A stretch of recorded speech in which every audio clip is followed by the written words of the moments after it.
నమస్తే, welcome to 69 TV news. నా పేరు శ్రవంతి. బులెటిన్లో ముందుగా హెడ్లైన్స్.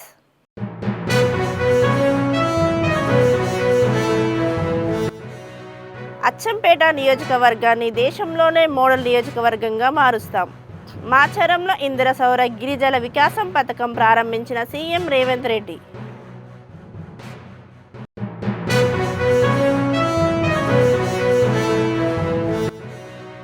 హైదరాబాద్లో కనిపించిన పాకిస్తాన్ గూఢాచారి యూట్యూబర్ జాడలు. 2023 సెప్టెంబర్లో వందే భారత్ రైల్లో సందడి చేసిన జ్యోతి మల్హోత్రా.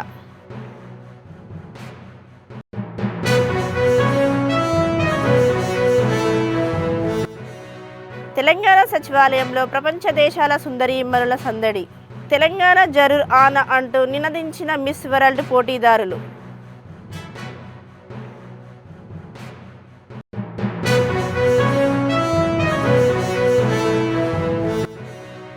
ఇంజనీరింగ్ కళాశాల ఫీజులను పెంచొద్దని విద్యార్థి సంఘాల ఆందోళన.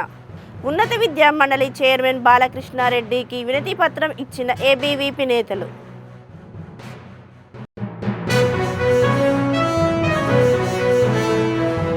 ఇక డీటెయిల్స్లోకి వెళ్తే, ఇందిర సౌర గిరిజల వికాసం పథకంలో భాగంగా రైతులకు సోలార్ పంపు సెట్లు ఉచితంగా ఇస్తామని సీఎం రేవంత్ రెడ్డి తెలిపారు. నాగర్ కర్నూలు జిల్లా మన్ననూరు ఐటీడీఏ పరిధిలోని అమ్రాబాద్ మండలం మాచారంలో ఈ పథకాన్ని ప్రారంభించిన అనంతరం ఆయన మాట్లాడారు. రైతులకు 7.5 హెచ్పీ పంపు సెట్లు ఇస్తామన్నారు. అచ్చంపేటను దేశంలోనే మోడల్ నియోజకవర్గంగా మారుస్తామన్నారు. ఈ నియోజకవర్గంలో 100 రోజుల్లో సోలార్ పంపు సెట్లు ఏర్పాటు చేస్తామన్నారు. విద్యుత్ పంపు సెట్లు స్థానంలో వీటిని బిగిస్తారని, ఇందుకు అధికారులు చర్యలు తీసుకోవాలని సీఎం రేవంత్ రెడ్డి ఆదేశించారు.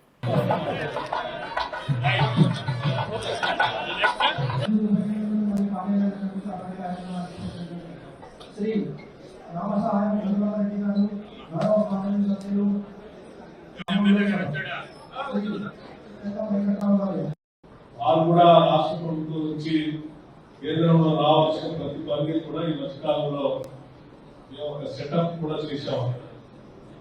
ఎస్టాబ్లిష్మెంట్ ఢిల్లీలో మన తెలంగాణ భవన్లో పార్లమెంట్ సభ్యులందరికీ మన రాష్ట్ర ప్రభుత్వం నుంచి కేంద్ర ప్రభుత్వం నుంచి రావాల్సినటువంటి ఏ శాఖ ద్వారా ఏం రావాలో ఏ పెండింగ్ ఉన్నాయనేటువంటి సమాచారం పూర్తిగా వారికి అందిస్తూ వారందరూ కలిసి మొత్తం మన పార్లమెంట్ సభ్యులందరూ కలిసి ఒక టీం లాగా కేంద్ర ప్రభుత్వం దగ్గరికి వెళ్లి రాష్ట్ర ప్రభుత్వ అవసరాల కోసం పెద్ద ఎత్తున పనిచేస్తూ ఉన్నాను. ఈ అంశాన్ని కూడా మన గౌరవ పార్లమెంట్ సభ్యులు రఘురామరెడ్డి గారికి తప్పనిసరిగా పనిచేస్తాం. మన పార్లమెంట్ సభ్యులంతా కూడా ఢిల్లీ వెళ్ళి దాన్ని ప్రాసెస్ చేస్తారు. ఆ తర్వాత మేము కూడా వెళ్ళి ఆ సంబంధిత మంత్రి గారితో మాట్లాడి దాన్ని కూడా క్లియర్ చేయడం కోసం ప్రయత్నం చేస్తాం. ఇకపోతే సరే, మనందరం అనేక అభివృద్ధి కార్యక్రమాలతో పాటు సంక్షేమ కార్యక్రమాలు కూడా చేస్తున్నాం. మన జిల్లాకు సంబంధించి కూడా పెద్దలు ఆ పరిశ్రమలు వ్యవసాయం ద్వారా వచ్చే ఉత్పత్తిని వ్యాపారంగా మార్చుకోవడానికి కావాల్సిన ఇన్ఫ్రాస్ట్రక్చర్ కూడా డెవలప్ చేసుకుంటూ ముందుకు పోతేనే నిజమైనటువంటి అభివృద్ధి సాధ్యమవుతుంది. అటువంటి ప్రగతిశీలమైనటువంటి ఆలోచన మన ప్రభుత్వం, ప్రజల ప్రభుత్వం, ఇందిరమ్మ ప్రభుత్వం, రేవంత్ రెడ్డి గారి ముఖ్యమంత్రిగా యావత్ క్యాబినెట్ అంతా కలిసి కూర్చొని ఒక సమగ్రమైనటువంటి ప్రణాళికని రాష్ట్ర అభివృద్ధి కోసం తయారు చేసి ముందుకు పోతాం.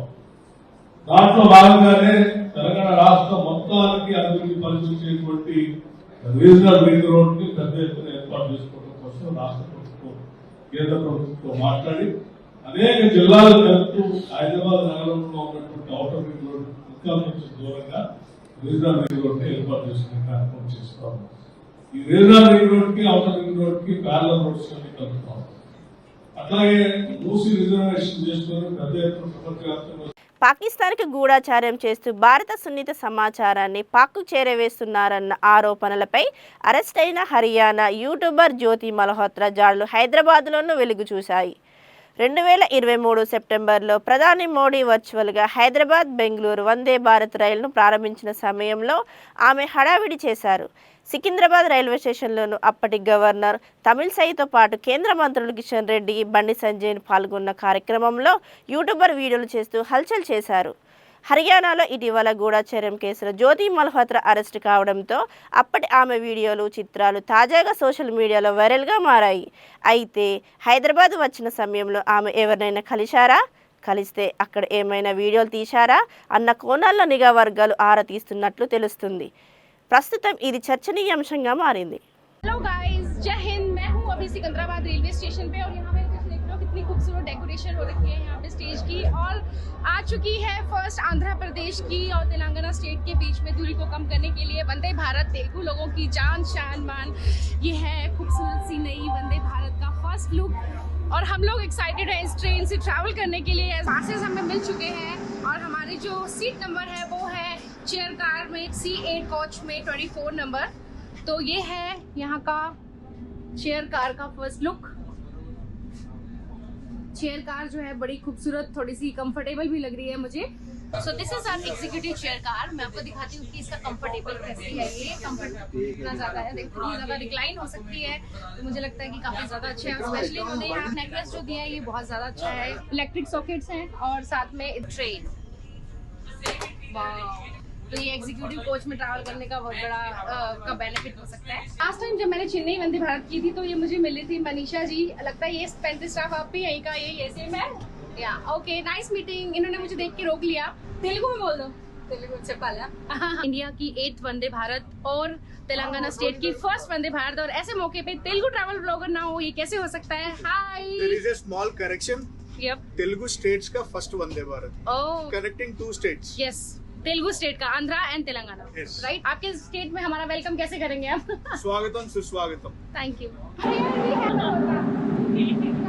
फर्स्ट लुक ऑर्डर मतलब कैसा है, ट्रैवल करने के लिए कितना एक्साइटेड है आप? Oh God, means Vande Bharat is always an exciting for one big reason and that is made in India. Yes. So we should be proud India कोई चीज बना सकता है और मुझे तो ये लगता है कि कल उठ करके इंडिया से ये ट्रेन चल रहा है, देखो मीडिया का है और उनके बीच में बहुत उत्साह है, रश है और अमेजिंग सी वाइब्स आ रही है मुझे इस लोकेशन से।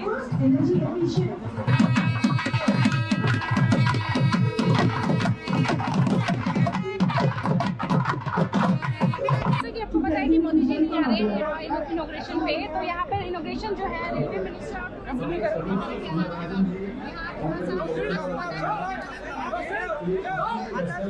सो दोस्तों, कल जब कमर्शियल रन स्टार्ट हो जाएगा तो इसका चलने का टाइम है विशाखापट्टनम से 5:45 पे और यहाँ पहुँचने का टाइम है 2:25 पे। तो इस चीज को अपने दिमाग में रखे। आप देखो यहाँ पे जोश कितना लोगों में।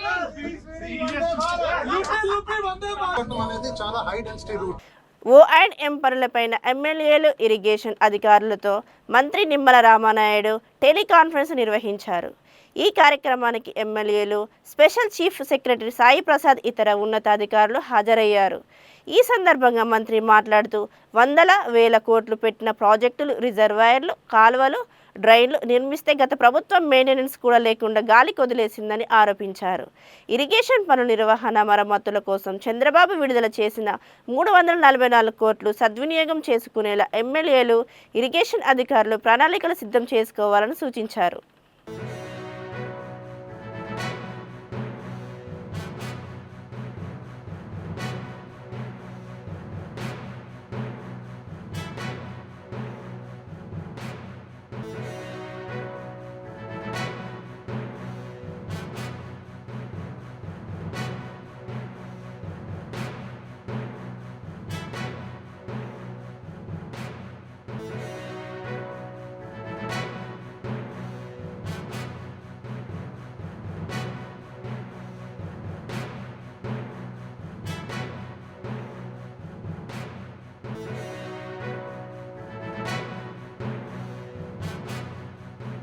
రాజధాని హైదరాబాద్లోని హుస్సేన్ సాగర్ ఎదురుగా రాష్ట్ర పరిపాలన సౌధం ఆదివారం సాయంత్రం చిరుజల్లులతో కురిసిన వర్షం కాసేపటికి ఆగడంతో వాతావరణం ఆహ్లాదకరంగా మారింది.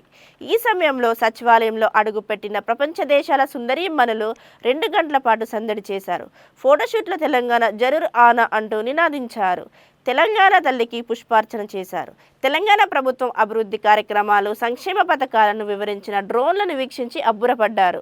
Legacy of her homeland, the legacy of her culture, the legacy of her values and dreams, and together they illuminate the spirit of global sisterhood. Telangana is proud to receive you. Telangana is very proud to receive all of you here. Saints will be coming near the Telangana. Please come down. You have staircases either side of the fountain. Aspirations and progress of Telangana. To our distinguished Miss World contestants, on behalf of the people and the government of Telangana, I extend our warmest, most heartfelt welcome to you, to the architectural beauty of the Ramappa temple and the spiritual serenity of Yadagiri Gutta. You have glimpsed the soul of Telangana. You have strolled through the timeless lanes near Charminar and Lord Bazaar and experienced the elegance of Chevamala Palace.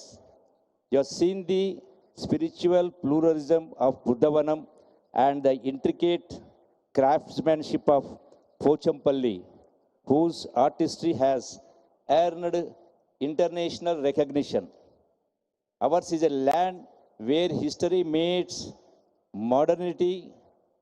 Hyderabad, our capital, is a powerhouse of innovation in IT, life. Engineering కళాశాల ఫీజులను పెంచొద్దని తెలంగాణ ఉన్నత విద్యా మండలి chairman professor బాలకృష్ణారెడ్డికి ABVP బృందం వినతి పత్రం ఇవ్వడం జరిగింది. ఈ సందర్భంగా హైదరాబాద్ సిటీ సెక్రటరీ పృథ్వీ తేజ రాష్ట్రంలో 3 ఏళ్లకొకసారి పెరిగే ఇంజనీరింగ్ కళాశాలల ఫీజులను ఇష్టరీతిగా పెంచడానికి ప్రతిపాదన పంపిన టీఏఎఫ్ఆర్సీ నిర్ణయానికి ఏబీవీపీ తీవ్రంగా వ్యతిరేకిస్తోంది. కళాశాలలు తప్పుడు ఆడిట్ లెక్కలు చూపిస్తూ ఫీజులు పెంచుకొని పేద విద్యార్థుల దగ్గర లక్షల డబ్బులు వసూలు చేయడానికి సిద్ధం అవుతున్నాయని వారు ఆరోపించారు.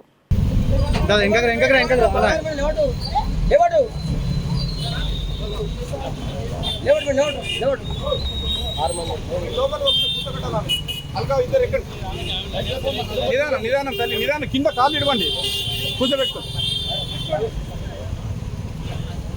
లోపలికి పెట్టుకోవాలి, మీరు వాళ్ళని లోపలికి పెట్టుకో బాబు. నిదానం నిదానం అమ్మ తల్లి, లోపలి కూర్చోబెట్టి ఇద్దరు ఉండండి, మనోళ్ళు ఇద్దరు ఉండండి మీరు.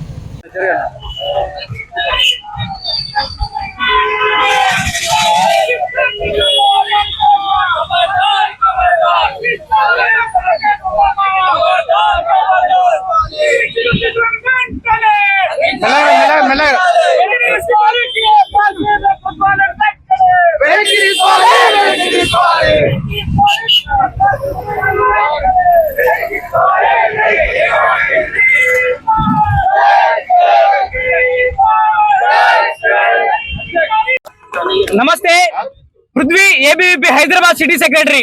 ఈరోజు రాష్ట్రంలో ఈ యొక్క టీఏఎఫ్ఆర్స్ తీరు ఎట్లుందంటే, పేద మధ్యతరగతి విద్యార్థులని ఇంజనీరింగ్ విద్యకు దూరం చేసేటువంటి కుట్ర ఈరోజు తెలంగాణ రాష్ట్రంలో జరుగుతా ఉంది.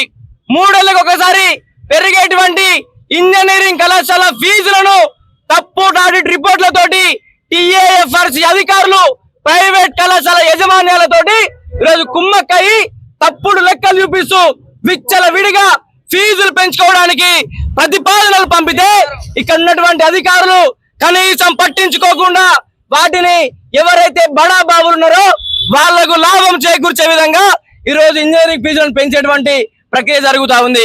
వాళ్ళ యొక్క ఖర్చులెంత, వాళ్ళ యొక్క లాభాలెంత, ఇవన్నీ కూడా తప్పుడు రిపోర్టులతోటి ఈరోజు ప్రభుత్వం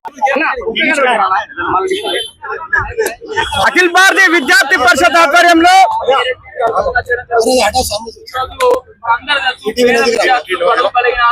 అఖిల భారతీయ విద్యార్థి పరిషత్ ఆధ్వర్యంలో ఈ రోజు హైయర్ ఎడ్యుకేషన్ కార్యాలయం ముందు ధర్నా నిర్వహించడం జరుగుతున్నది. అసలు పొంతన లేకుండా టీఏఎఫ్ఆర్సీ ఏదైతే ఉన్నదో ఇంజనీరింగ్ కాలేజీలలో ఫీజులు పెంచుకోవడానికి అనుమతులు ఇవ్వడాన్ని ఏబీపీ తీవ్రంగా వ్యతిరేకిస్తూ ఉన్నది. ఆడిట్ రిపోర్ట్స్ ఏవైతే ఇంజనీరింగ్ కాలేజీల వాళ్ళ అనుకూలంగా అక్కడ పెట్టించుకొని కనీసం వాటిని చూడకుండా ఈ ప్రభుత్వము ఆ రాజకీయ నాయకులకు ఏవైతే చెందినటువంటి కాలేజీలకు లబ్ధి చేకూర్చడం కోసమే ఈ ఫీజుల ప్రతిపాదనను ప్రతిపాదించిందని చెప్పేసి ఈ రోజు ఏబీపీ ఆరోపిస్తూ ఉన్నది. ఈ రోజు ఏఐసిటి రూల్స్ ప్రకారము ఇంజనీరింగ్ కళాశాలలో పనిచేసేటువంటి టీచింగ్ గానీ నాన్ టీచింగ్ స్టాఫ్ గానీ జీతాలు పెంచకుండా ఏ విధంగా ఇంజనీరింగ్ కోర్సుల ఫీజులు పెంచుతారో ఈ సందర్భంగా రాష్ట్ర ప్రభుత్వం కుకట్పల్లి హైదర్ నగర్ వద్ద హైడ్రా కూల్చివేతలు ప్రారంభమయ్యాయి. సర్వే నెంబర్ 145/3లో అక్రమంగా ఏర్పాటు చేసిన షెడ్లు, బారిగేట్లను హైడ్రా సిబ్బంది తొలగిస్తున్నారు. ఎటువంటి అవాంఛనీయ సంఘటనలు జరగకుండా భారీగా పోలీసులను మోహరించారు. మీడియాను కూడా హైడ్రా అధికారులు అనుమతించడం లేదు. అక్రమ నిర్మాణాలపై స్థానికుల నుంచి అందిన ఫిర్యాదులను పరిశీలించిన హైడ్రా అధికారులు నేడు కూల్చివేతలకు పాల్పడుతున్నారు.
పెండింగ్లో ఉన్న 8,000 కోట్ల ఫీజు బకాయిలను వెంటనే చెల్లించాలని బీఆర్ఎస్వి రాష్ట్ర కార్యదర్శి నాగారం ప్రశాంత్ డిమాండ్ చేశారు. ఈ మేరకు ఓయూ ఆర్ట్స్ కళాశాల వద్ద కాంగ్రెస్ ప్రభుత్వానికి వ్యతిరేకంగా బీఆర్ఎస్వి ఆధ్వర్యంలో నిరసన తెలిపారు.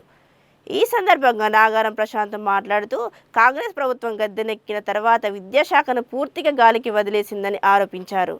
తెలంగాణ రాష్ట్రంలో విద్యార్థులు తమ సమస్యలను చెప్పుకోవడానికి కనీసం విద్యాశాఖ మంత్రి కూడా లేదని మండిపడ్డారు. ప్రభుత్వం ఫీజు నియంత్రణపై ఒక కమిటీ వేయాలని, ఫీజు బకాయిలను జూన్ మొదటి వారంలోపు విడుదల చేయకుంటే వేల మంది విద్యార్థులతో సచివాలయాన్ని ముట్టడిస్తామని హెచ్చరించారు.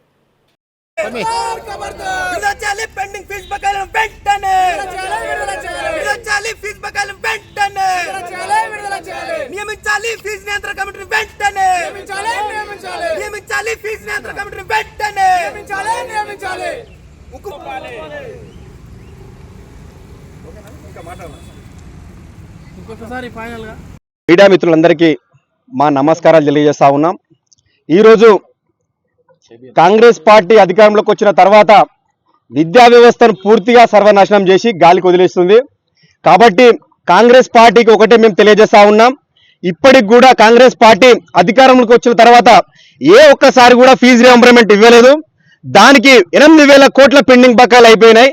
దానివల్ల ఫీజు రియంబర్స్మెంట్ రాక ఇక్కడ విద్యార్థులను ప్రైవేట్ విద్యా సంస్థలు కానీ బాగా ఇబ్బంది పెడతా ఉన్నారు. కాబట్టి ఫీజు రియంబర్స్మెంట్ రాకపోవడం వల్ల ఎంతో మంది విద్యార్థులు డ్రాప్ అవుట్ అవుతున్నారు. దాన్ని మీరు దృష్టిలో పెట్టుకోవాలని మేము కాంగ్రెస్ ప్రభుత్వాన్ని మేము కోరుతా ఉన్నాం. మా బీఆర్ఎస్ పార్టీ ఉన్నప్పుడు విద్యార్థులకు ఎంతో రకంగా మనకు ఫండ్ ఇచ్చి ఎన్నో రకాలుగా విద్యా వ్యవస్థను మొత్తం ఆదుకుంటా ఉంటే కాంగ్రెస్ పార్టీ అధికారంలోకి వచ్చిన తర్వాత విద్యా వ్యవస్థను పూర్తిగా సర్వనాశనం చేసేది. కనీసం మా విద్యార్థుల సమస్యలు చెప్పుకోవడానికి కూడా ఒక విద్యాశాఖ మంత్రులు లేని ఈ కాంగ్రెస్ ప్రభుత్వంలో ఈ విద్యా వ్యవస్థను పూర్తిగా పూర్తిగా సర్వనాశనం చేయాలని రేవంత్ రెడ్డి పూనుకున్నాడు. మేము ఇక్కడ నుంచి తెలియజేస్తా ఉన్నాం, విద్యా వ్యవస్థ ఈ అకాడమిక్ ఇయర్ స్టార్ట్ అవుతోంది, ఇప్పటికైనా ఫీజు పెండింగ్ లో ఉన్న ఫీజు రిమెంట్ మొత్తం ఇవ్వండి. మేము ఇవ్వకుంటే వేల మంది విద్యార్థులతో సహా అందరం కూడగలుపుకొని మీ సచివాలయాన్ని మేము ముట్టడిస్తామని మేము తెలియజేస్తా ఉన్నాం. ఇప్పటికి కూడా కాంగ్రెస్ పార్టీ ప్రతి ఒక్క యూనివర్సిటీకి ఇంతవరకు పెండింగ్ ఉన్న బడ్జెట్ కూడా కేటాయించలేదు. అదనంగా 1000 కోట్లు మేము కేటాయించాలని కూడా మేము కోరుతా ఉన్నాం. ఇప్పటికి ఎంతో మంది విద్యార్థులు ఎవ్రీ ఇయర్ డ్రాప్ అవుట్ అవుతా ఉన్నారు. ఈసారి ఉత్తీర్ణత శాతం కూడా గత సంవత్సరంతో పోల్చుకుంటే ఈసారి చాలా పడిపోయింది. కాబట్టి మేము హెచ్చరిస్తా ఉన్నాం, జూన్ మొదటి వారంలో ఈ ఫీజు నియంత్రణ కమిటీ కూడా మేము వేయాలని ఖచ్చితంగా మేము డిమాండ్ చేస్తా ఉన్నాం. ప్రతి ఒక్క విద్యార్థి తాన 1 లక్ష చొప్పున అక్కడ స్టాండర్డ్ లేకున్నా కానీ విద్యార్థులను తీసుకొని పాపం వాళ్ళ ముక్కు విండి వసూలు చేస్తా ఉన్నారు. దీని మీద ఖచ్చితంగా కాంగ్రెస్ పార్టీ నియంత్రణ మీద ఒక కమిటీ వేసి దాన్ని ప్రక్షాళన చేసి ఇక్కడ ప్రైవేట్ విద్యా సంస్థలను కూడా పటిష్టం చేయాల్సిందిగా మేము కోరుతా ఉన్నాం.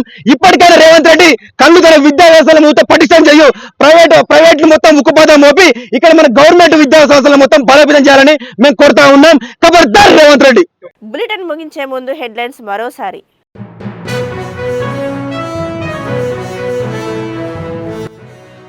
అచ్చంపేట నియోజకవర్గాన్ని దేశంలోనే మోడల్ నియోజకవర్గంగా మారుస్తాం. మాచరంలో ఇందిర సౌర గిరిజల వికాసం పథకం ప్రారంభించిన సీఎం రేవంత్ రెడ్డి.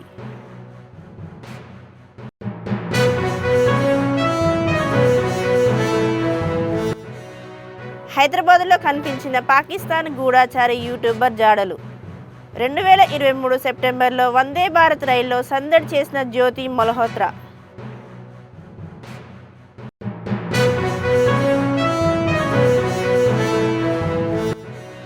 తెలంగాణ సచివాలయంలో ప్రపంచ దేశాల సుందరీమణుల సందడి. తెలంగాణ జరూర్ ఆనా అంటూ నినదించిన మిస్ వరల్డ్ పోటీదారులు.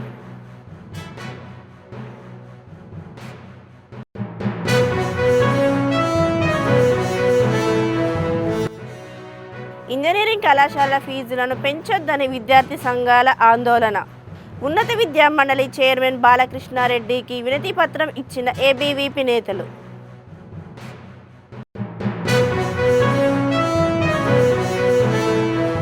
ఇవి బులెటిన్ విశేషాలు. మరిన్ని అప్డేట్స్ కోసం చూస్తూనే ఉండండి 69 టీవీ న్యూస్.